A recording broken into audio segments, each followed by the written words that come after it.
Been thinking about money for a long time, and really, I think it's best to think of money as an information system, primarily an information system for labor allocation, um, and for practical purposes, it exists in a series of heterogeneous databases, like very different databases in bank mainframes around the world. It moves quite slowly in reality. It may seem to move fast sometimes, and it does with PayPal, which is real time.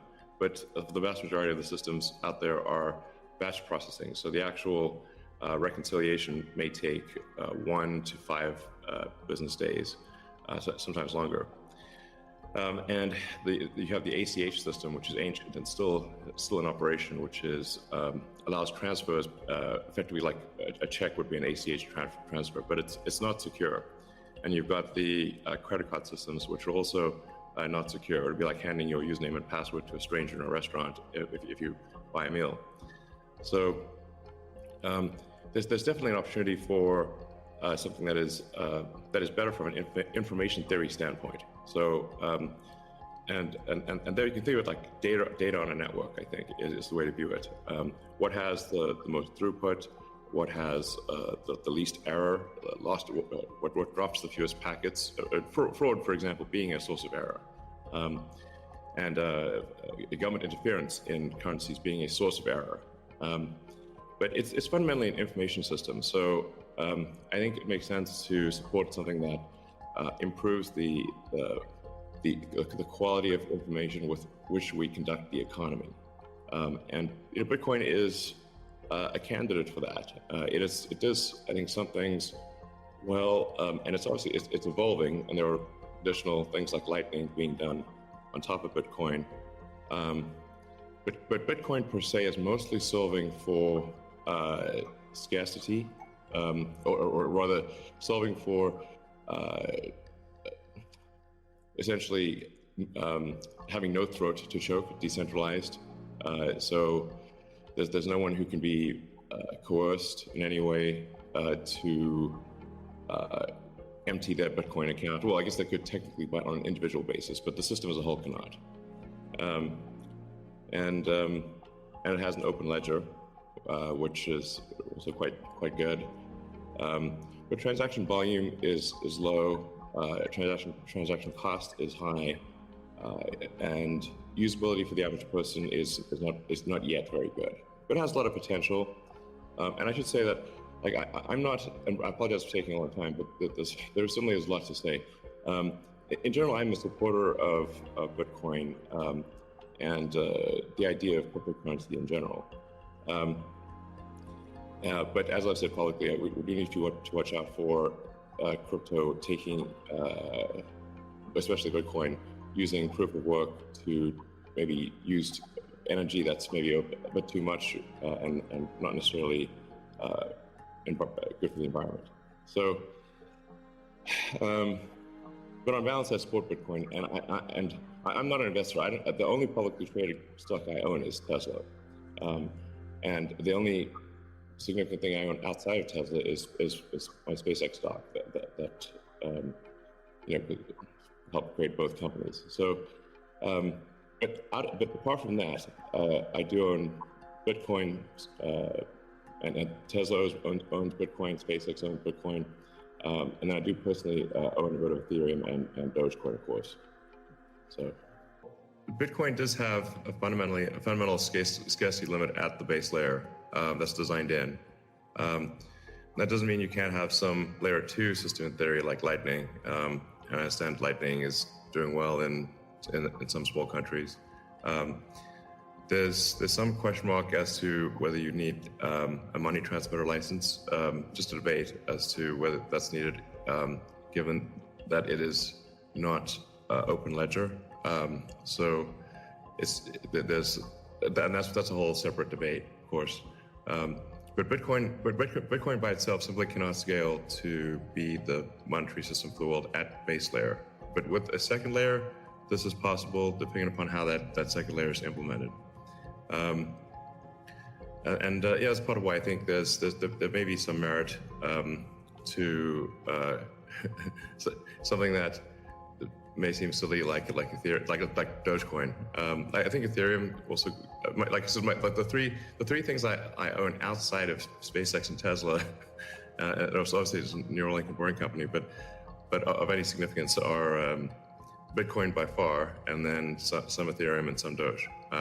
So if the price of Bitcoin goes down, I lose money. I'm not sort of, I might pump, but I don't dump.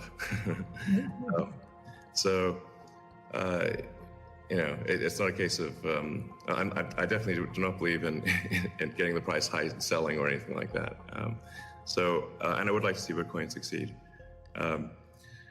I think there's some merit to, this is not a slam on Bitcoin, there's some merit to considering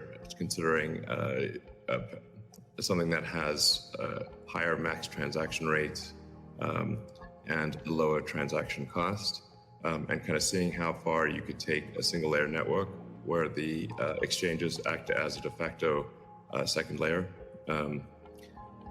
I think you can probably take that further than people realize, and as bandwidth increases over time, latency decreases. SpaceX's Starlink is actually playing a role in this, and I think long term people will probably have access to worldwide access to gigabit level connectivity at low latency, and so at low cost. And so then your base layer could do a lot of transactions if you take that into account.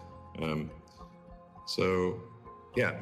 like I said, Bitcoin with a layer 2 system, so they could scale to do a vast number of transactions. Same goes for Ethereum. Yeah, I mean, these things are, it's helpful to use the physics tools of thinking and say, scale up, scale down, and see if it still makes sense. So if scaling up the transaction block doesn't make sense, why don't you scale it down? And have it be, so that somebody, with a laptop from 2008 can still run a Bitcoin node. Why not slow it down? Oh, you want to slow it down? Well, maybe you're at the wrong number then. The reality is, the average person is not going to run a Bitcoin node. So this is and Bitcoin, it was a lot of clever ideas, but these parameters were set, I don't know, in 2008 or something, maybe 2009. And there've been some improvements since then, but not a lot. So it's sort of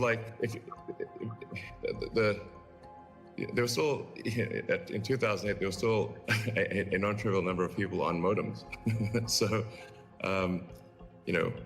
now it is quite common to get 100 megabit connection just for a house. Some houses have gigabit connections. So, and that trend is obviously in the direction of higher bandwidth and lower latency. And if somebody else doesn't do it, Starlink certainly will. So I have high confidence that you will be able to maintain a decentralized finance system while still having a much bigger blockchain, aka ASCII text ledger, a hash ledger. You can make the hash ledger bigger without suffering from decentralization as the average connectivity improves, obviously. I had this idea, which is kind of off the wall, but let's say you need a little space heater, and normally your space heater would just be pure entropy. But what if that space heater was also a Bitcoin, Ethereum, Doge mining node? Pick your currency, and so then you'd be heated up, and you would also mine your crypto. And have connectivity in one. Oh, I think, I think there's Doge has, the Doge community, I think, is somewhat irreverent, obviously, and has great memes and loves dogs, and I love dogs and memes, and it doesn't take itself too seriously, I think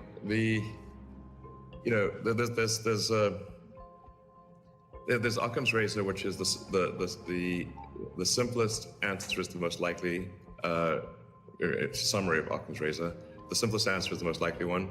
Then there's a friend of mine came up with a variant on that the most ironic outcome is the most likely one.